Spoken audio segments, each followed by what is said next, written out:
La nuit qui a tout changé, une vérité que je ne voulais pas voir. Bonjour, je m'appelle Camille, j'ai 34 ans. Depuis plusieurs années, je vis dans une petite maison à Villeneuve-sur-Lot, dans le sud-ouest de la France. Ma vie semblait paisible, presque parfaite aux yeux de tous, un mari souvent en déplacement pour son travail, une maison confortable dans un quartier calme, et Rocky, mon fidèle Golden Retriever, mon compagnon silencieux. Pourtant, ce mardi soir-là, tout a basculé. La nuit s'était installée, le ciel s'était teinté d'un bleu profond, presque indigo. La maison était étrangement silencieuse. Pas un bruit de couvert, pas le moindre murmure de conversation, seulement un silence lourd, qui pesait sur mes épaules comme une chape de plomb. J'étais assise seule dans le salon, une coupe de vin rouge posée sur la table basse devant moi, la télévision allumée mais sans que je ne regarde vraiment ce qui passait à l'écran. Je ne saurais même pas dire quel programme était diffusé. C'est alors que Rocky est venu vers moi. Il n'a pas aboyé, ni même gémi. Il s'est simplement approché, a posé doucement sa tête sur mes genoux, et m'a regardé avec ses yeux couleur ambre, ses yeux qui avaient vu plus de moi que la plupart des gens. Je lui ai souri, mes doigts caressant instinctivement son pelage doux, traçant de l'encercle autour de ses oreilles. Et dans ce moment de calme, une vérité m'a frappé de plein fouet, je ne vivais plus vraiment. Pas depuis longtemps. Mon mari était encore parti, en voyage d'affaires. Toujours ailleurs, toujours loin, le mois dernier à Lyon, avant ça à Berlin. Nous nous étions habitués à cette distance.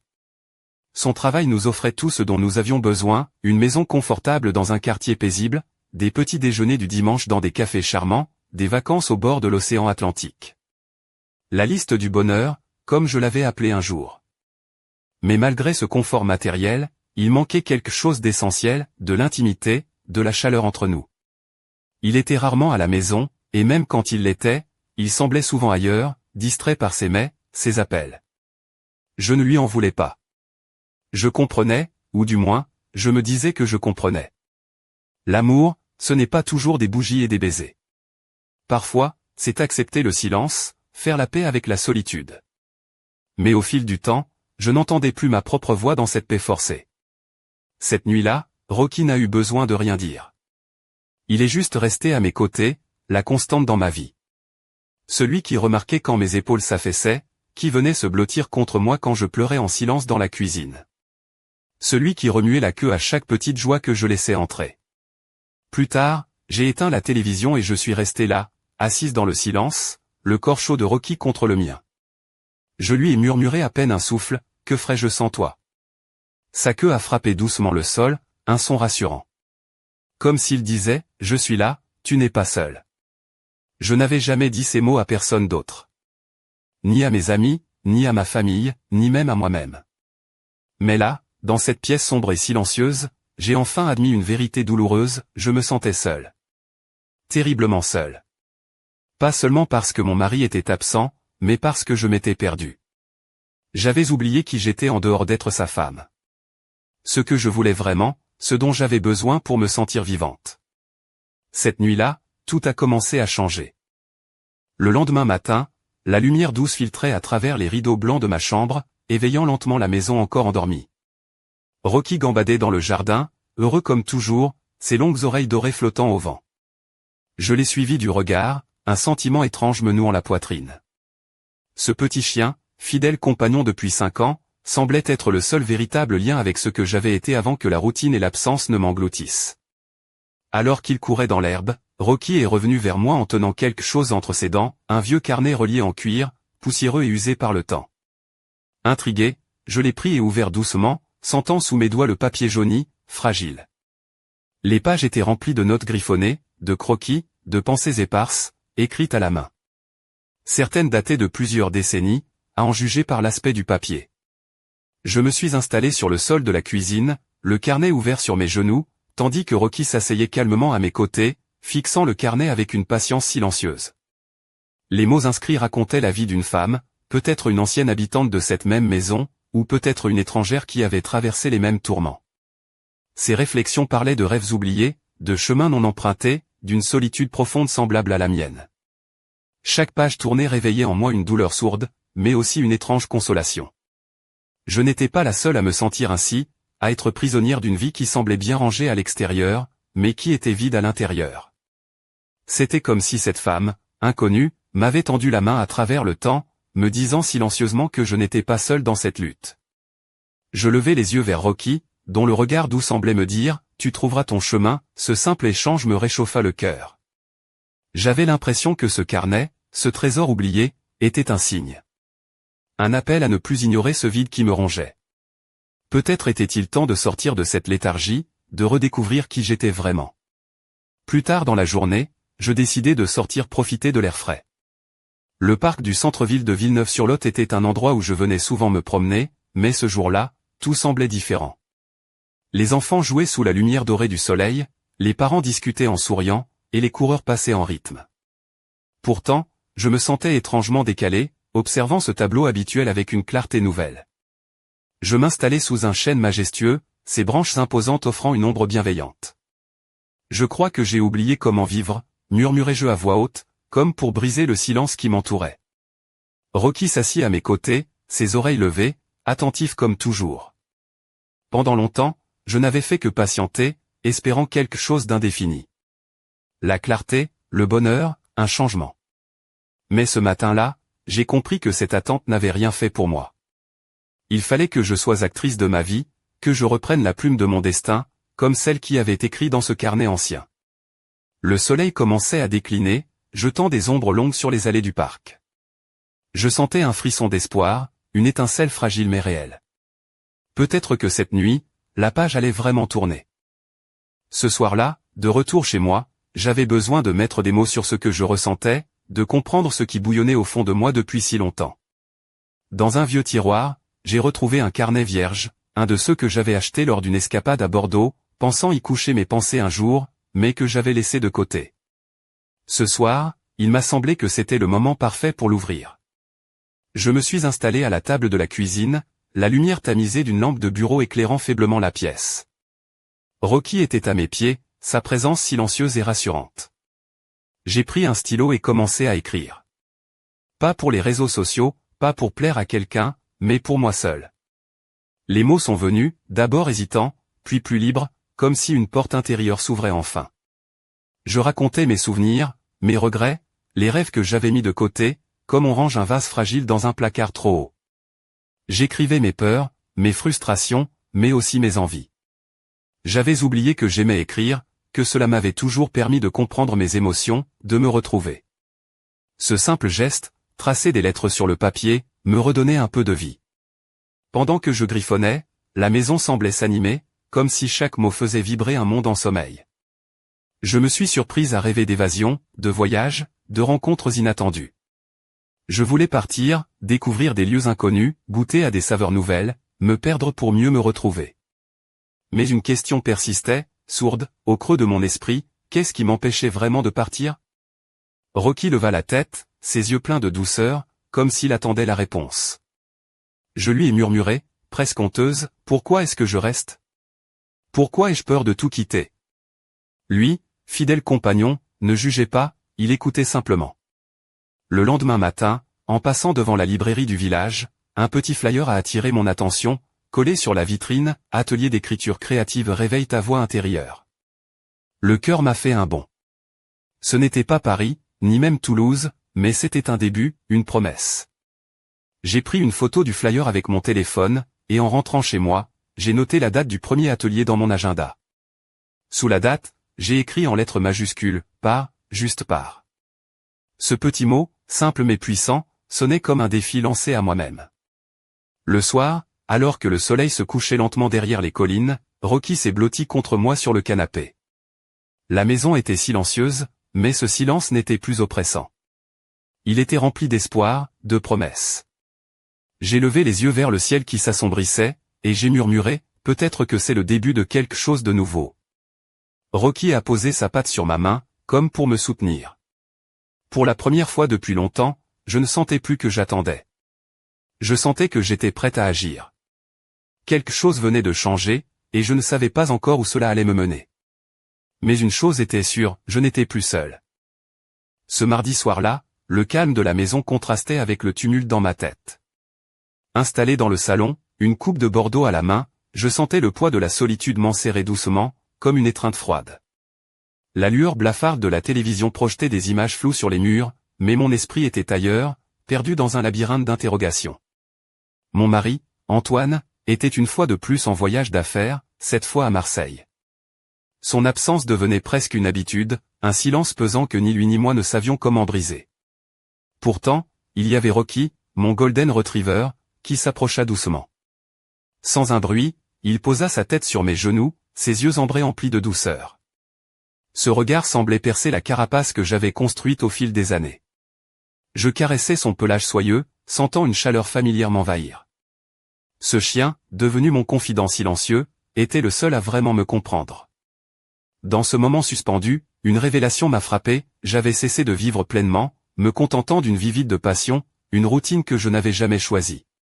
Antoine était souvent absent, enchaînant les réunions, les hôtels impersonnels, les villes étrangères. Paris, Lyon, Bruxelles, chaque destination effaçait un peu plus notre complicité. Nous avions construit un cocon confortable, avec notre maison nichée dans une rue tranquille de Périgueux, un quartier calme bordé d'arbres centenaires. Mais cette sécurité matérielle ne comblait pas le vide laissé par son absence. Je me disais souvent que l'amour ce n'était pas seulement des gestes tendres ou des mots doux. Parfois, c'était apprendre à supporter la solitude, à faire la paix avec le silence. Mais cette paix-là était trompeuse. Elle étouffait ma voix, celle que j'avais oublié d'écouter. Rocky restait là, immobile à mes côtés, m'offrant sa présence inconditionnelle. Il était devenu la seule constante dans ma vie, celui qui pressentait mes peines, qui venait s'asseoir près de moi quand je pleurais sans bruit, qui remuait la queue quand un petit bonheur pointait le bout de son nez. Plus tard, j'éteignis la télévision, et nous restâmes là, dans le silence doux de la nuit. Je lui chuchotai, « Que ferais-je sans toi ?» Sa queue frappa doucement le parquet. C'était sa façon de me dire qu'il était là, toujours là, que je n'étais pas seul. Je n'avais jamais osé avouer cette solitude à personne, pas à mes amis, pas à ma famille, et surtout pas à moi-même. Mais cette nuit-là, dans cette obscurité enveloppante, j'ai enfin accepté cette vérité, je me sentais profondément seul, non seulement à cause de l'absence d'Antoine, mais parce que j'avais perdu de vue qui j'étais, bien au-delà du rôle d'épouse. Cette nuit-là marquait pour moi le début d'un voyage intérieur, un chemin vers la redécouverte de moi-même. Le lendemain matin, la lumière douce et timide de l'aube pénétrait à peine à travers les volets de notre chambre à Périgueux. Rocky, fidèle comme toujours, trottinait joyeusement dans le jardin aux senteurs de châtaigniers et de lavande sauvage. Son énergie contrastait avec le poids qui pesait sur mon cœur depuis la veille. Je le regardais courir, ses longues oreilles flottant au rythme de ses bonds, et je sentais un élan naissant, une envie de changement qui commençait à poindre. Alors que Rocky explorait les buissons et les herbes folles, il revint vers moi, tenant entre ses dents un objet que je n'avais jamais vu auparavant, un vieux carnet relié en cuir, usé par le temps et couvert de poussière. Intrigué, je le pris délicatement et l'ouvris, découvrant des pages jaunies, remplies de notes écrites à la main, de dessins esquissés avec soin, de pensées éparses et d'émotions figées. Je m'assis par terre, le carnet sur les genoux, tandis que Rocky s'installait à mes côtés, son regard doux et patient. Les écrits racontaient la vie d'une femme qui avait habité cette maison bien des années auparavant, une femme qui, comme moi, avait été en quête de sens, d'évasion, mais aussi de paix intérieure. Ces mots décrivaient des rêves enfouis, des regrets et des chemins qu'elle n'avait pas osé emprunter. Chaque page tournée réveillait en moi un écho familier, une douleur sourde mêlée à une forme de réconfort inattendu.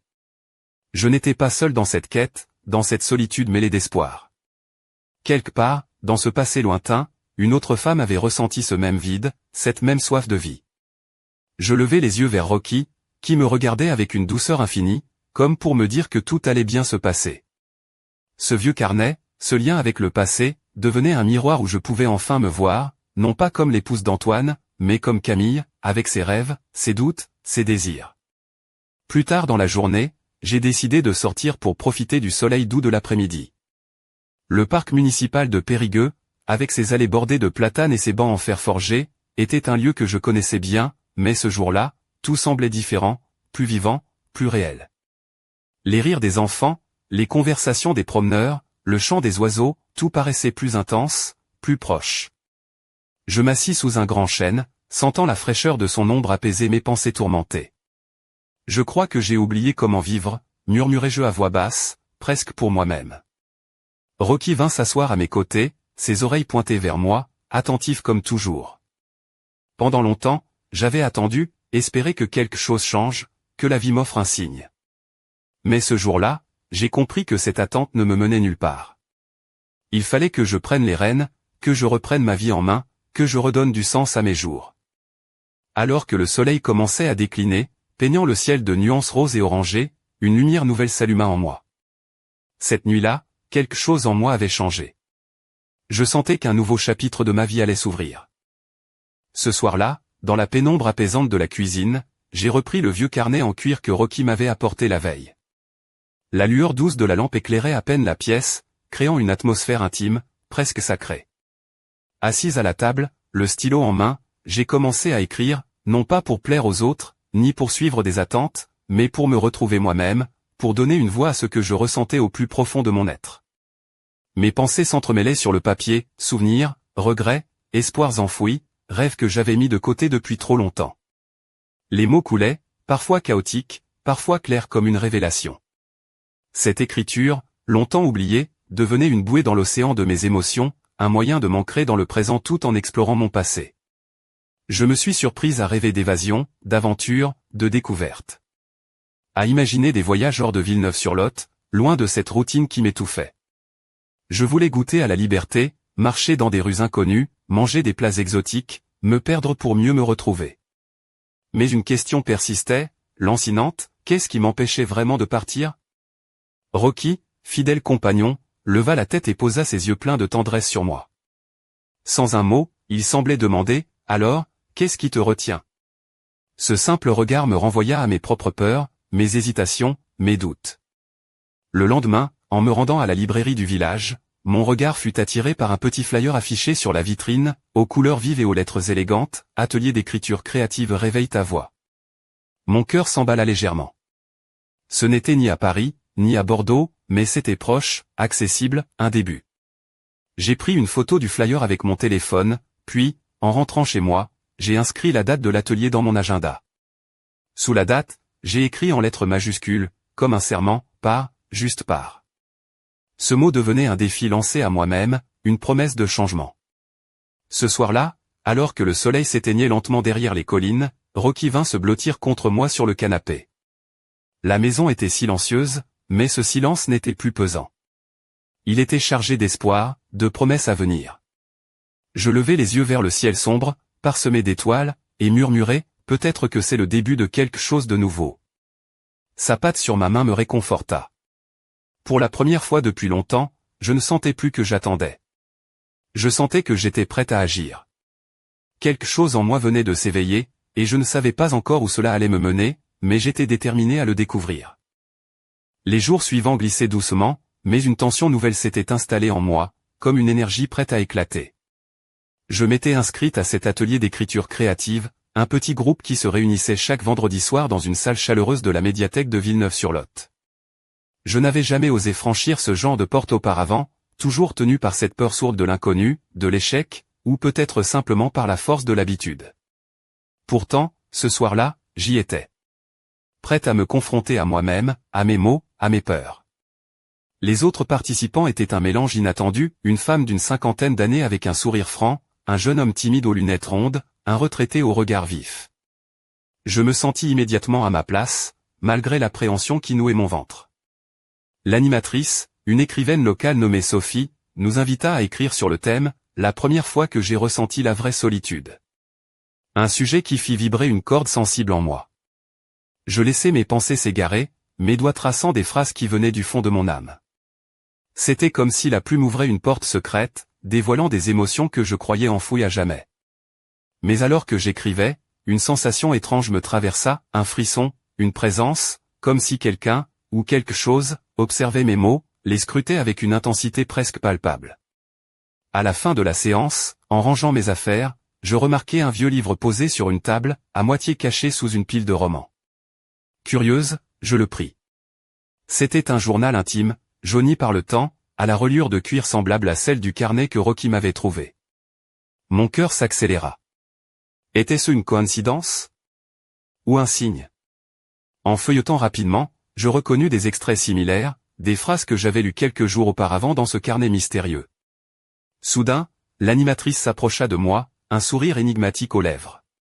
Ce journal appartenait à une femme qui a vécu ici il y a une 50aine d'années.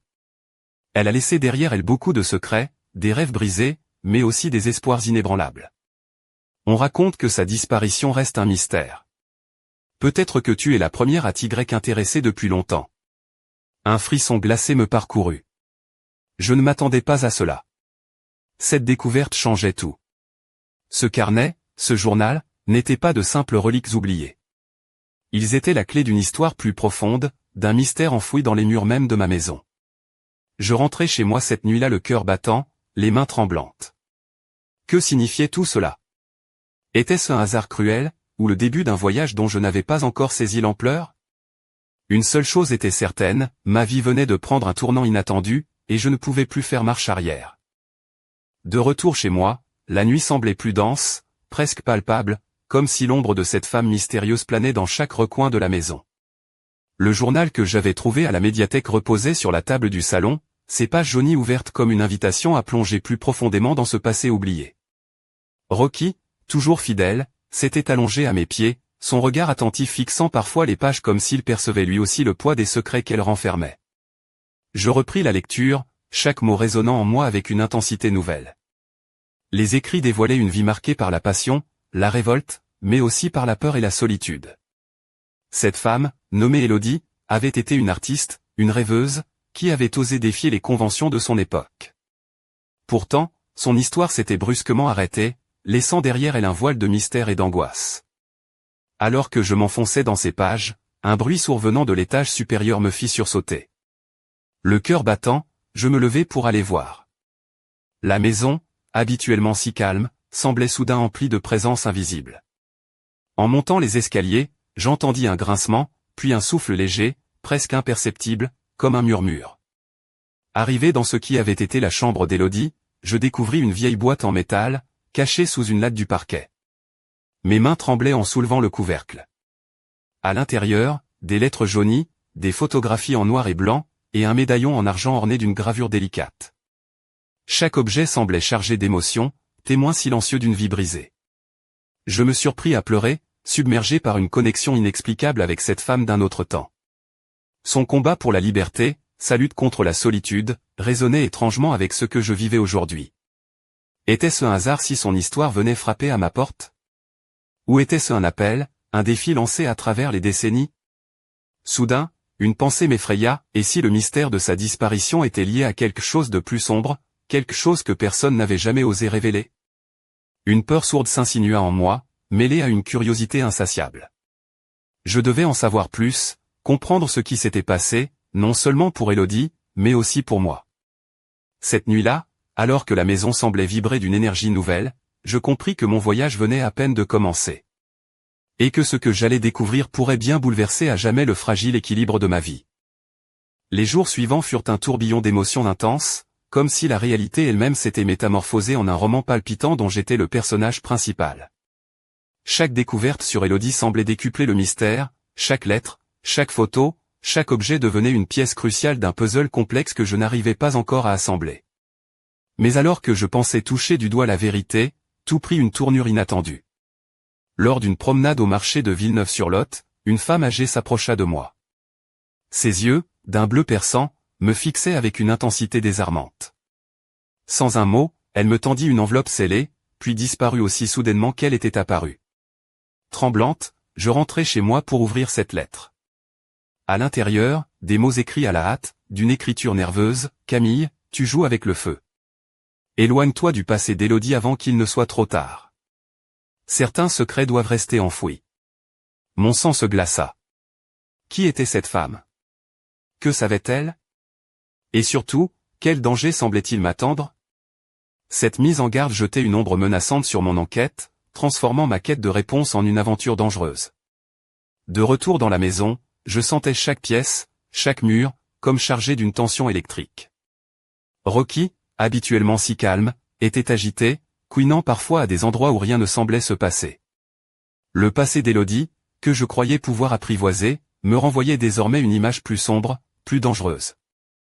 Je me retrouvais au cœur d'un labyrinthe où chaque pas pouvait m'enfoncer un peu plus dans un secret lourd, bien plus lourd que ce que j'avais imaginé.